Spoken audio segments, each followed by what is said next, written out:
The Joe Rogan Experience. Train by day, Joe Rogan podcast by night, all day.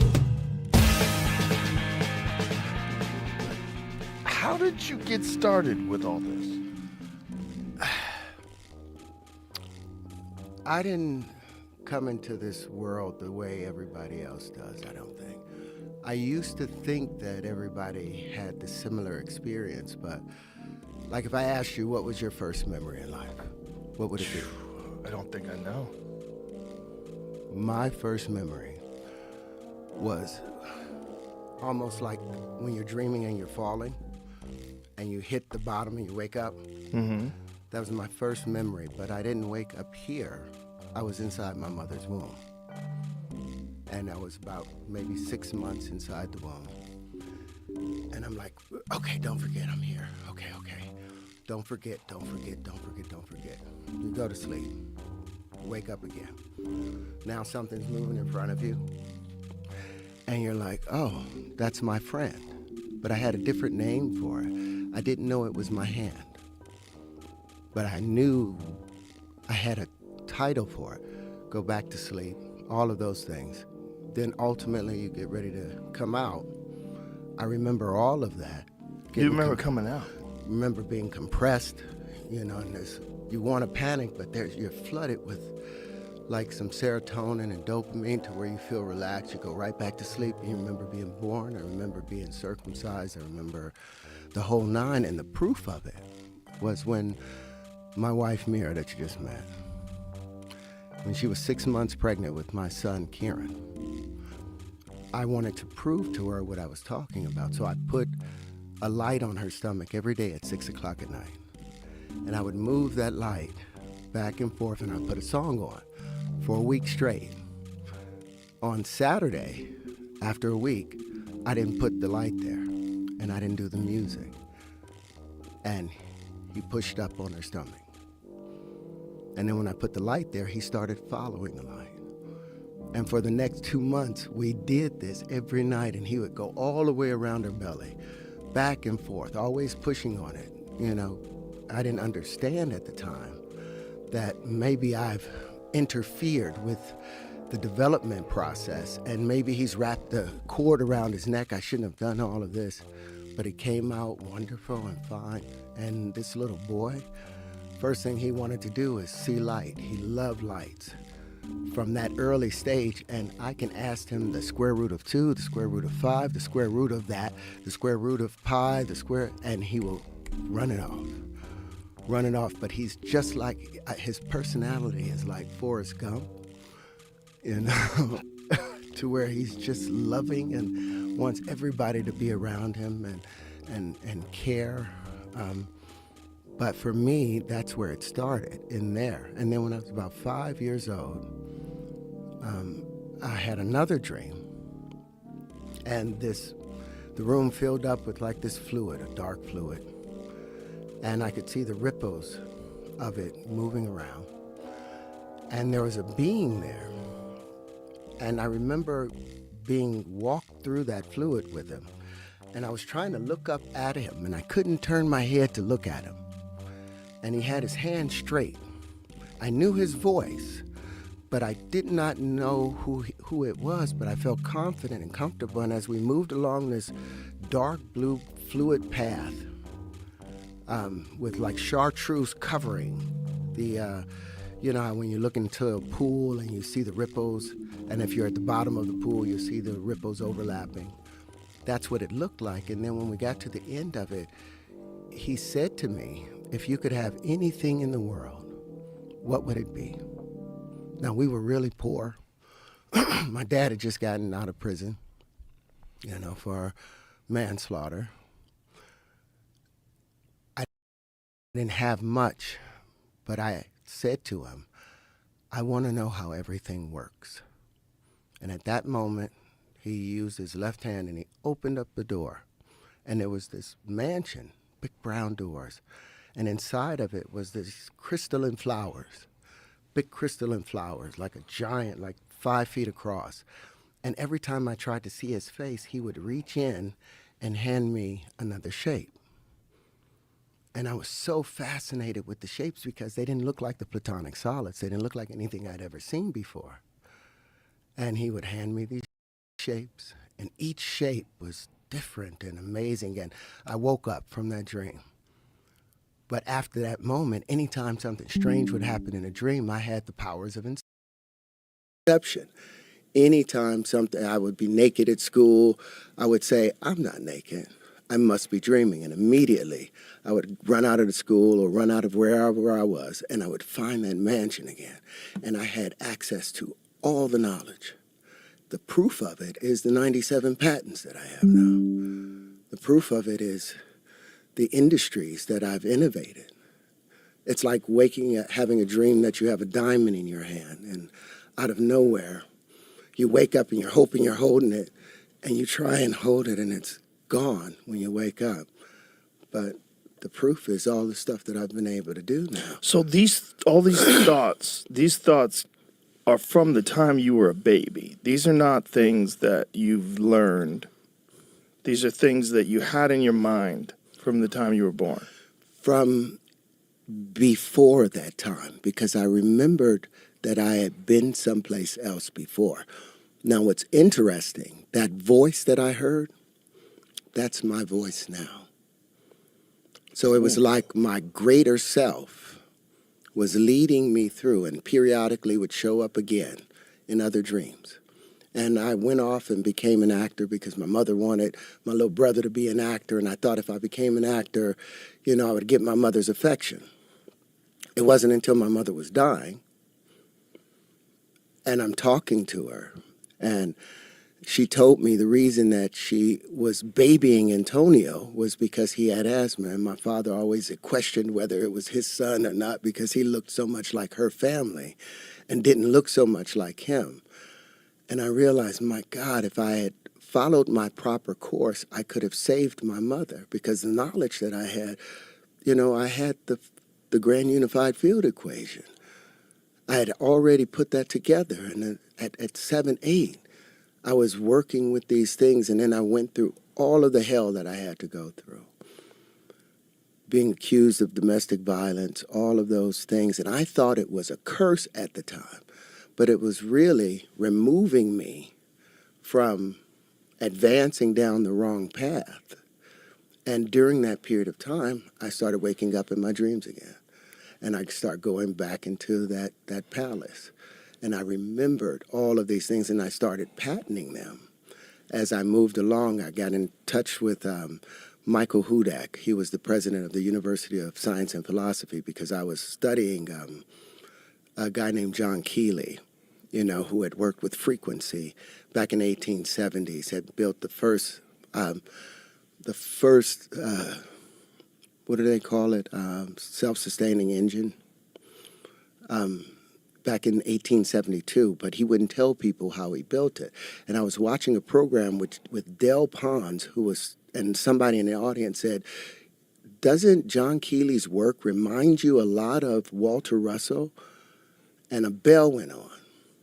And so I got in touch with the University of Science and Philosophy after watching some stuff about Walter Russell. And Michael Hudak, took me under his wing and started talking to me. But he was more into the philosophy and the love that Walter was talking about. But my intention was to rebuild the periodic table, build a new periodic table. Because the stuff I had learned in college, I went to school for chemical engineering the first year over at Pratt. And at the time, I think it was like 108 elements. And I told the teacher, the professor, about the relationship between hydrogen on the spectrometer and carbon and silicon and cobalt. And I was like, it's the same exact color, same tone, just doubled in each octave. And he was like, no, each element is the same element, and it will always be that element. And I was like, you don't see the relationship. So I left school, and I was going to spend 40 years rebuilding the periodic table, and I found out that Walter Russell had already did that. And he did it based upon the natural curvature of everything. And when you say rebuild the periodic table, what do you mean specifically? Well, the way the periodic table is laid out, the periodic table they have now. Let's see. It looks table. like a Pull up box. an image of it. It looks like a straight box. Mm-hmm. And they don't show the relationship that between every element, there's two noble. All right, here's the periodic table. You can't always plan when you'll need a gun. Rational gun owners carry not because it's a weapon, but because it's a shield. They do this even when most options to carry a gun can be inconvenient, uncomfortable, or difficult to conceal. At Urban Carry, we know you just want to easily carry a gun at all times with immediate access. That's why we've armed countless responsible gun owners with the Urban Carry G1, the Urban Carry G2, and now the G3. Rather than pinching and prodding on your waistline, we put the gun below your waist where it is completely concealed and more comfortable whether standing or sitting. We've now improved the Urban Carry even more by dropping the firearm deeper, updating the profile of the holster for a better draw, and integrating our new lock leather retention technology, the same used in our traditional style lock leather holsters, creating a hybrid that gives you the safety and security of Kydex with the comfort and durability of premium leather. The G3 uses an extended feed ramp to transfer your firearm directly into your hand every time, and it will easily work with any pants or shorts that are comfortably relaxed, giving you the freedom to wear what you want when a traditional style holster won't work. The G3 is designed to work with any person and any type of body and can conceal your firearm even through thin materials by holstering behind your pocket. Even with your pocket in use, you can still draw standing or sitting with your shirt in or out using two hands or one. The G3, with lock leather retention and magnetic lock retention for lasers and revolvers, is still proudly made in America using premium saddle-grade leather, making it breathable and easy to wear while still maintaining a strong lifelong durability. The G3 is the only holster that has an upward rapid draw, comfortable to wear all day while completely concealing your firearm. Easily customize your new G3 and order one today at urbancarryholsters.com. You'll see hydrogen sitting all the way over there by itself, but they don't show that hydrogen has the same tone as carbon. What do you mean by tone? Same tone, same key of E. Same key of E. 40.5 hertz. The next one would be like 81 hertz. You go to silicone, it will double up and would be 162 hertz. You'll go to cobalt, and it'll be 324 hertz. It's, in that base, if you were to take the angles of incidence or the tones that they create, their color, like you can turn color back into sound based upon, it's the same wavelength, it's just twice as long or much longer. So all you have to do is keep dividing light by 2. Keep that up, Jamie. You keep dividing light by 2, and you'll ultimately get back to the audible sound of it, because there was a relationship between light and color, sound and tone, matter and shape. I put, I sent over Walter Russell's. I was trying to get to that. That's what. Yeah, it's Walter Russell's periodic table that he put together. Now you compare that to what Mendeleev's periodic table. You'll compare Walter Russell's to it, and you'll see something completely different. It's unwinding. Whoa. It's unwinding. And you see there's a relationship that hydrogen. So you had figured this out at a young age? I had already seen this. This was all inside of that palace. I had access to it, and I knew the relationship. So you saw this in dreams? I saw it as a circle. Everything was a full circle laid out, and each area was just expanding, like wrapping a rag around your hand. The first wrap, it's so tight. The very first wrap is so tight. That's the first one that Walter Russell did, yeah. But go back to the wiggly one. This is how I saw it more so, but as a vortex. But you'll see there's a relationship between hydrogen, carbon, silicon, cobalt, rhodium. They're all bonded. They're all sit as the middle point between two noble gases. So those things don't really exist. It's only one substance. Now the problem is, the first thing that we're able to perceive is hydrogen. That's the first visible element, because before it is too dense for us to perceive it. You understand what I'm saying? Okay. But as you reach into the next octave, the carbon octave, and they call that a bisexual tone, because the carbon has two tones to it. It has a negative side and a positive side. The part where lithium behaves, lithium is contractive. Beryllium is contractive. Boron is contractive, but the moment you get to carbon, you balance it out. It gets to a perfect balance, a plus and minus 4. So it's a double tone. Then nitrogen is minus 3,1, minus 3, oxygen is minus 2, fluorine is minus 1. Now the balance of this, all of those are mates. Fluorine and lithium naturally mate. If you have lithium bonded with any other element, the moment that fluorine is introduced, it will break all bonds violently so it can bond with fluorine. Same thing with beryllium and oxygen. That's why it said, and what they've tried to keep from us, if you want to break water into its component parts of hydrogen and oxygen, all you have to do is introduce beryllium or the sound of beryllium. And oxygen will violently break away from any other thing, even hydrogen, to bond with that beryllium.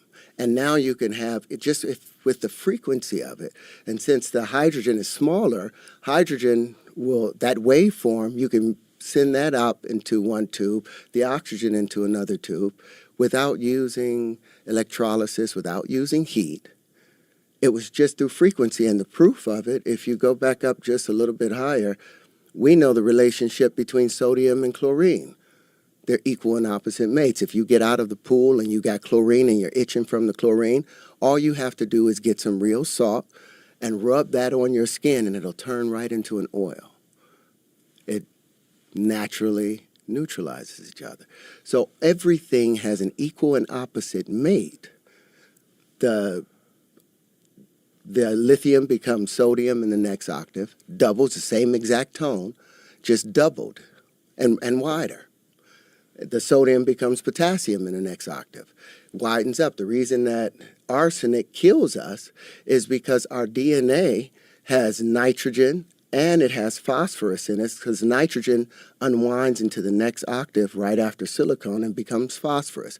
Our DNA has both of those in there, but it's going by tone. So the moment arsenic, which sits as a minus 3 on the next octave, the moment arsenic is introduced, the body thinks that, oh, this is my thing that I need. And it tries to wrap itself around the arsenic, but it causes the DNA to unravel because it's 4 times as large as that nitrogen was.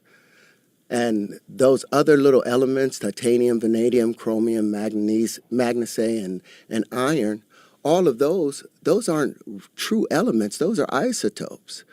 Those things, those first 3 are the full tones. They make full spheres. But now it becomes elliptical with titanium, vanadium, and chromium. And on the other side, it's like when, like I said, if you wrap the rag around your hand, the first wrap, really tight. You can't get much out of it. Second wrap, you damn near can't see the difference of it. Third one, you start seeing hydrogen. The fourth wrap, you see carbon. I need a piece of paper or a rag, and I can show you that twist. But in between each one of them, by the time you get, nature does not allow us in the silicone octave for there to expand out. But there is the same titanium, vanadium, chromium, manganese, and iron that exists between aluminum and silicone. But nature doesn't allow us to unravel that. But now with the wave conjugations, we can. We couldn't do that before because we didn't know the angles of incidence that were necessary to open these things up.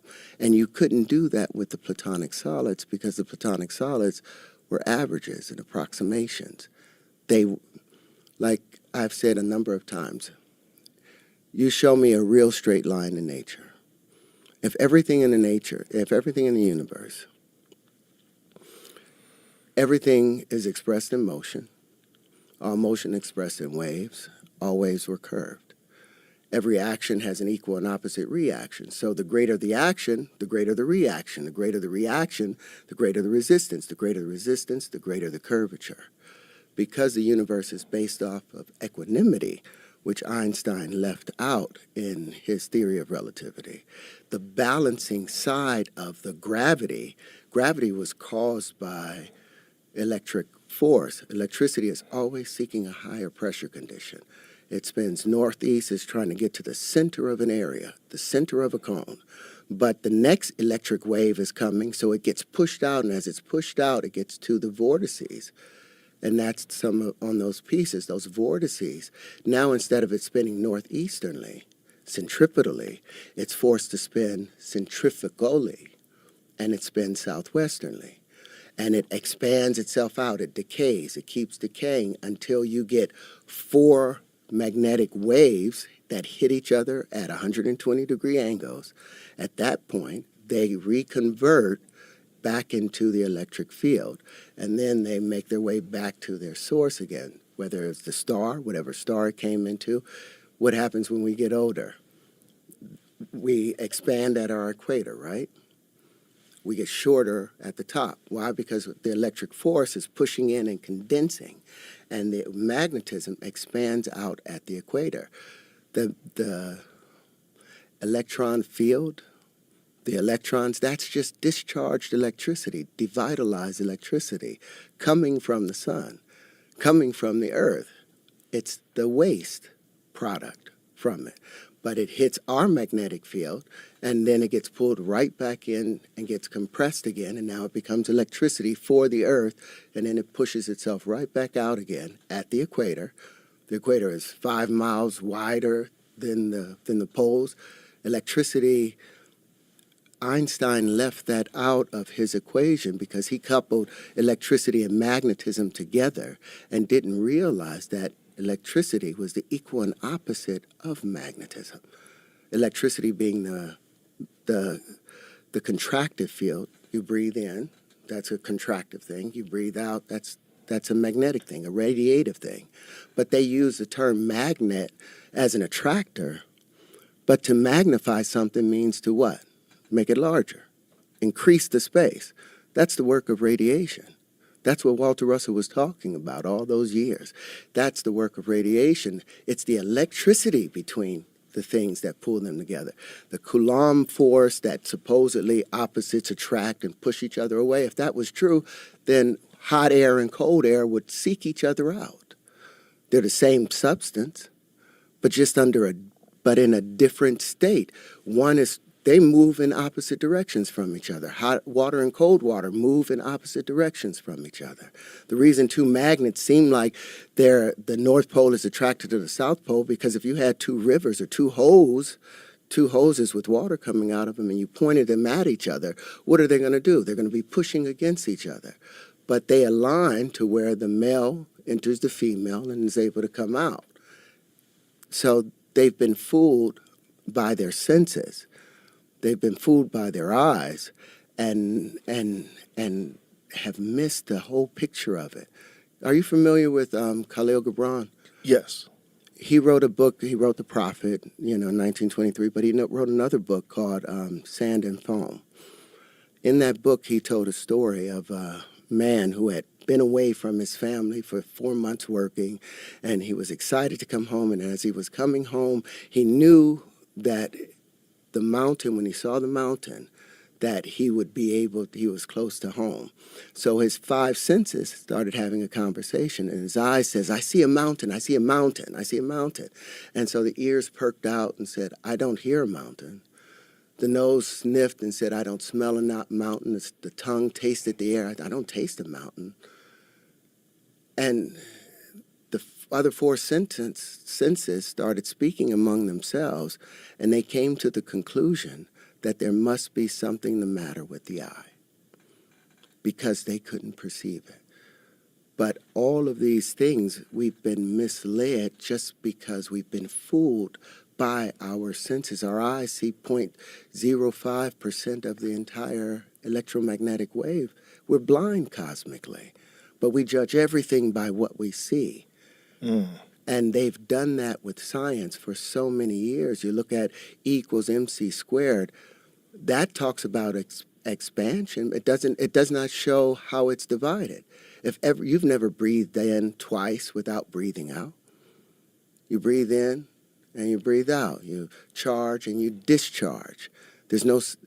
So how is it that the breathing in, they're acting as if the universe is just expanding out, breathing out, and it's going to dissipate out, and they never include the contractive side of it, breathing in, because they were misled by Newton, who said everything moves in a straight line unless affected by something else. And we know that not to be true. But they built the entire two-dimensional plane, the Euclidean space that we live on, that we work on, that we try and define curved nature by two-dimensional space, and we never include the curvature, the breathing in. Like Alan Watts said, no one would be attracted to a Euclidean woman because she would just be straight, all straight lines. It's the wiggliness, it's the curvature that brings the balance. Everything has to have the balance, you know, the electric side and the magnetic side. I can talk about it, but I can show you even better. If you can... Can I stop you there? The concept of the periodic table, the way the periodic table conventionally is addressed, do they address these things as being isolated or intertwined? They interact, but they feel that carbon will always be carbon, and it will have its half-life, and keep breaking down, but it still be carbon. They don't understand that it unwinds and becomes nitrogen. Nitrogen unwinds and becomes oxygen. So the periodic table, the conventional use of the periodic table, and what is this other gentleman's name again? Walter Russell. Walter Russell's version of the periodic table. How is Walter Russell's version of the periodic table perceived by people who study this? Well, now everyone wants to use it. If you can go to in my book, there's a picture of Einstein reading Walter Russell's first book, second book, The Universal One. Because when Walter wrote this in 1926, he sent it out to 300 different universities and physicists. And one of the quotes that Einstein says on his deathbed, I should have spent more time reading Walter Russell's work.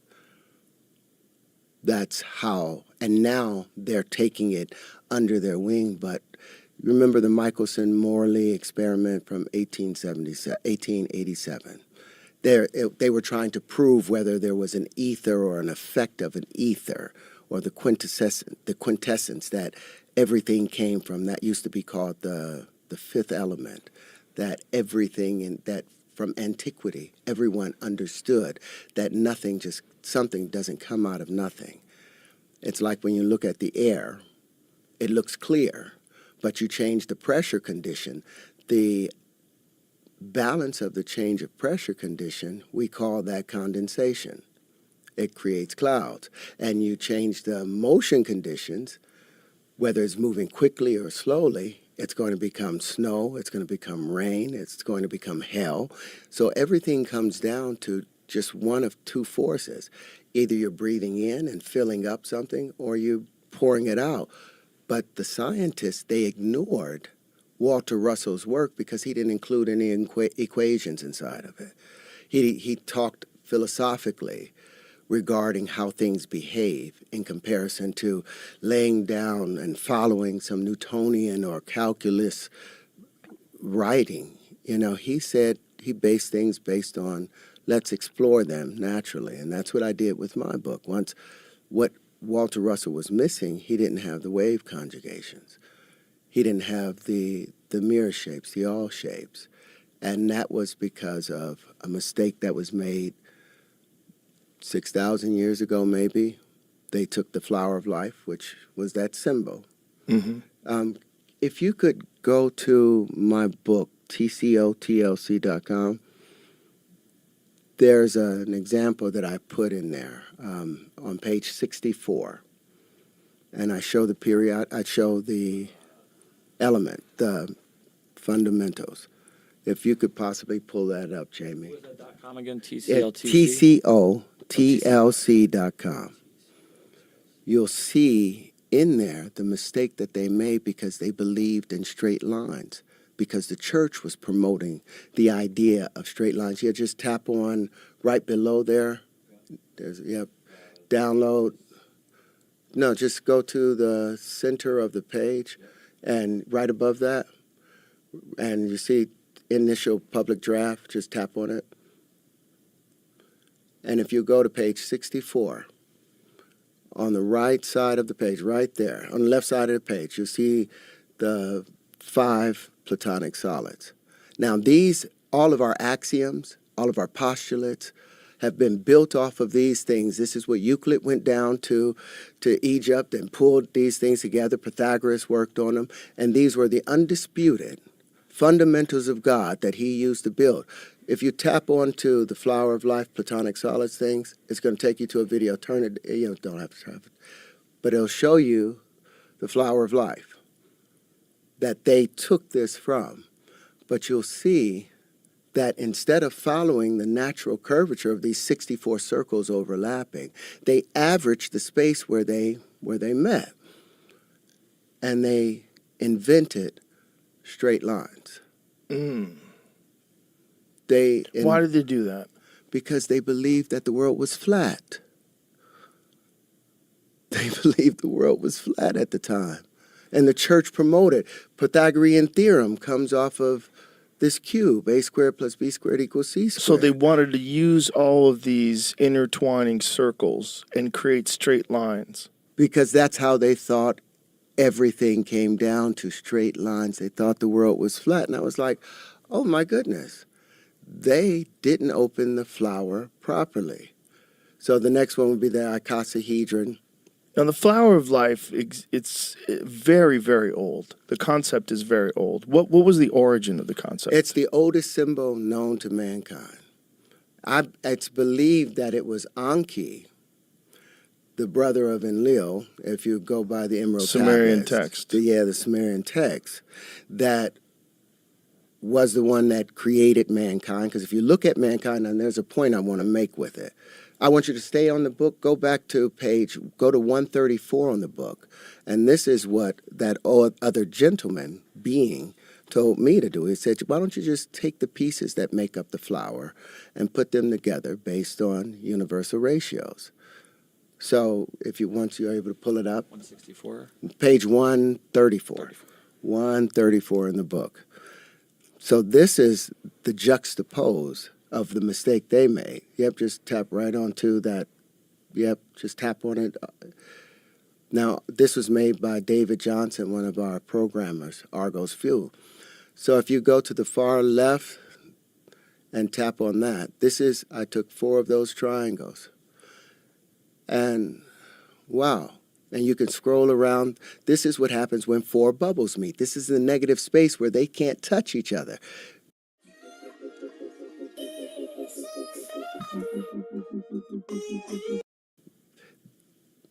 This is hydrogen. And as I was saying, electricity is always trying to get to the center of that triangle, but it gets pushed out. And now you see it has 4 contractive poles, which is the electric poles. Just go around it from like horizontally, yeah. It has 4 contractive poles because electricity is seeking a higher pressure condition and forcing it in, where magnetism is seeking a lower pressure condition and spun out. So the vortices, those tips, that's the magnetic field. That's where they begin. But it has an equal attractor and an equal amount of repulsion. So if you go to what happens when 8 bubbles meet, they gave me the patents to that. I called that the tetrahedron. So this is the negative space in between 8 bubbles. 8 bubbles. This is a negative space where 8 bubbles meet, and you can scroll around. And this is ignored when they're concentrating on straight lines. Completely, because this, if you look from the top, I haven't violated anything. It fits perfectly inside of there. But this is the negative space where 8 bubbles meet, but you'll notice it has 8 contractive poles, but it only has 6 magnetic poles, 6 vortices, so it has a greater electrical potential than a repulsion. So maybe this is the strong nuclear force, and the previous one was the weak nuclear force. So I was like, okay, I called this the Huntian after my son. So I was like, what happens when 6 bubbles meet? If you'll go to the one right in the center.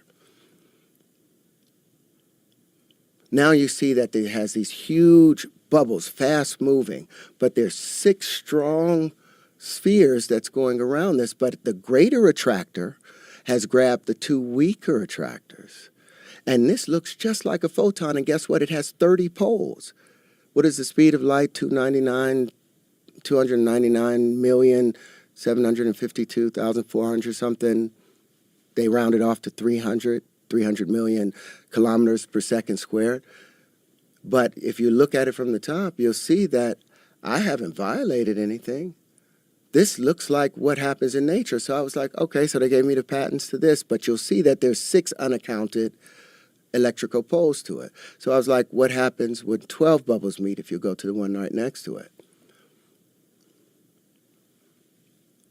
Another stable structure that we basically see in nature, but there's 4 unaccounted electrical poles to it. 4 spin around it. You can count those 4. You'll see 1 at the bottom and 3 on those sides. This is the basis of crystallization, the laws of crystallization that forms. And you can go to the last one. I was like, what happens when 24 bubbles meet? This is the negative space. If you pull to a horizontal on it, this is a negative space where 24 bubbles meet. This is where you cannot distinguish this from the background because all of the electrical potential has been accounted for. This would be the Bose-Einstein condensate, where something becomes indistinguishable from the fabric of space itself, the final state of matter. And the proof of this, the Platonic solids, they have a thing called discrete symmetry. You can put the cubes together, maybe you can put the dodecahedrons together, but you can't put all of them together. But you can take the wave conjugations right here, and they form supersymmetrical systems where everything aligns. So there's a site that James sent over to you, and this will be the final thing, and then I'll be quiet for a second. But because this is this right here. Now these are other sculptures I've built. There's a video, and you'll see that flower. If you'll pop it up from Terry's linchpins that he sent you, you'll see, and this is one of 4 supersymmetrical systems that I patented. And the reason I patented it was because when Walter Russell put his stuff up, you have to just go down a little bit, and we're going to get to gravity. Not that one. We're going to get to gravity in a second. Not that one. We're not even there yet. There, Tetrotarian wave conjugations. Now, these are all of those systems put together. This is where 12 bubbles meet, the Aubrians. Mm-hmm. And then I put 5 of them together, and they make these natural starfish. But then when I put 10 of them together, they lay themselves out, and they predict all distribution of matter within the electric field. And you can see where 6 bubbles meet as you get to a higher point on it, those where 6 bubbles are meeting, still fitting perfectly where the 12 bubbles are meeting and where the 4 and where the 8. That's a super symmetrical system. I put 12, if I put 20 of those where 6 bubbles meet, the Antonians, they make a natural dodecahedron that's naturally curved. If I take where the 12 bubbles meet, that's where I made the linchpin from. Ultimately from some of those pieces you got right there, that all shape of it. So that was one of the first things. But when Walter Russell came out with his book and he introduced his periodic table, he watched as different people went up and collected Nobel Prizes for deuterium, for tritium, for all these things that he had discovered. And I was like, okay, let me wait until the patents are granted before I'll talk about it. so that they won't be able to stop it. But what makes more sense? Where they invented straight lines in opening the flower, or where you actually take the individual pieces of the flower and put it together based on universal ratios? Which one do you think is how the givers of that knowledge intended for us to use it? Well, it makes sense because you're accounting for the negative space and the straight lines are not. Bingo. Yeah, that it must be something. And so, and then these are all physical representations that you've created Yep. that are all of those things. Same things. That's the Aubryan right there. How is this received? Like when you talk to people about this? Oh, man, they first, because I didn't show them, I hadn't shown them, I introduced it with, let's talk about our fundamentals are a little bit off. There are no straight lines. Right. So I reached out to Neil deGrasse Tyson. I saw him at an event up front, at Fox. And he was like, hey, man, yeah, I'd love for you to come on my show, do my radio, do my TV thing. I would love that. I was like, yeah, but I've got something I want to introduce to you. And it was only 36 pages. It was a treatise. And I told him it was controversial, and I sent him over the 36-page thing that had the wave conjugations in it, but I started it off with 1 × 1 = 2. And he went in on my treatise, redlined everything. He attacked that I had talked about Walter Russell and Victor Schauberger and John Keeley and Tesla as the people that I looked up to. Mm-hmm. He attacked them, but then he started attacking, the 1 × 1 = 2. How did he attack them? Oh, he was because I asked him. I said, under what conditions? I said it's illogical where the square root of a number added to itself will equal more than that number squared. But that's what happens with the square root of 2. That's what happens with most of the numbers. I was like, how is it that multiplication, if it means to make more and increase a number, how is 1 × 1 = 1 part of the multiplication table? Now, I understand that if you're seeing it one time, right, but we call that once. But the moment that you add the times in there, that multiplicative indicator, that means there's more than 1. So now each equation is supposed to be balanced. That equal sign is supposed to show that there's a balance between these 2 numbers over here and a balance on this one over here. What happened to the other one in this equation? It didn't equate. And then I took the square root of that number. I took the square root of 2, because all this started in 3rd grade. I was arguing with my teacher because we're talking about the square root of 100. Oh, my God. Is that your phone? Yeah, that's my detox thing. I'm supposed to detox right now. How do you detox? You detox on a timer? What do you do? There's my wife got me these things, because I'm supposed to take this. What is that? And Pure Body Extract. And there's another one. Advanced Daily Cellular Detox. What's in this? Oh boy. I gotta and get this out my too. glasses. What's in this stuff? Just things to counteract the natural the metals that we have in our bodies that wear us out.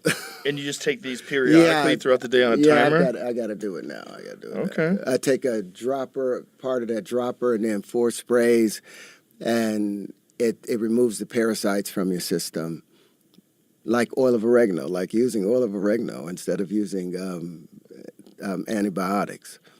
And have you felt an effect? Yes. Yeah? What do you feel when you take this stuff? I used to have really thick, dark circles under my eyes. That's gone away in the last 6 months. I've been using that. My skin, I'm 55 years old. I'm 55 years old and I smoke. Do I look like I'm 55 years old? No, you don't. You look great. And do you think that's because of this? I think, well, I'm going to show you a picture of what I used to look like when my wife met me. And I don't know if you could She'll be mad if I throw this up, but she's a beautiful one. But this is what I looked like when my wife met me. I was 256 pounds. Were you eating differently? I was, well, now I'm intermittent fasting. I follow her routine. But she turned me from that into this. It's like she shined up. Yeah, you look within me. about 15 years younger.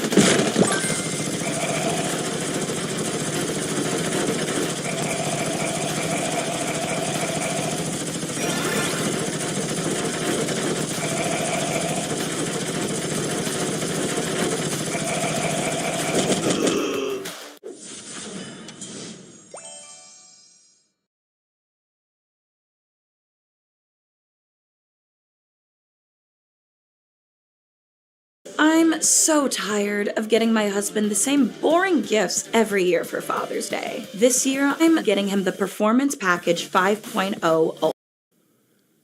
Now. Yeah, and that's because of her. I still smoke my cigarettes. Why do you do that? I'm a crackhead. I don't know. Everybody has to have some vice. Like Alan Watts said, you got to have some balance of beneficence and rascality to you. We have a fan in here, by the way. If you wanted to smoke in here, you're no. more than welcome to. I don't trust people, that walk around, people get so offended by gurus a lot of times and yogis because they think they're these calm and passive people, and when they get angry, they're like, oh, that was a directed anger. That was a purposeful anger to wake you up to something. And then they find out they have a girlfriend.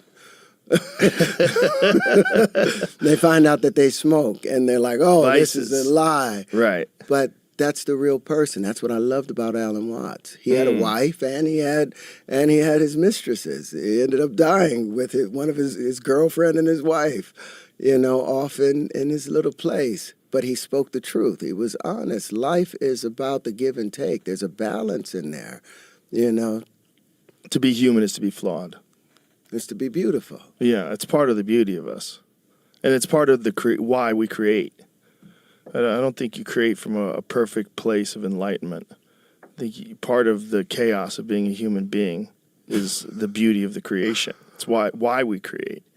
The most fucked up people, the best artists are some of the most fucked up people. My favorite musicians, my favorite comedians, my favorite actors. Yep. Almost all of them are fucked up. Yeah, my uncle used to call it, he said, if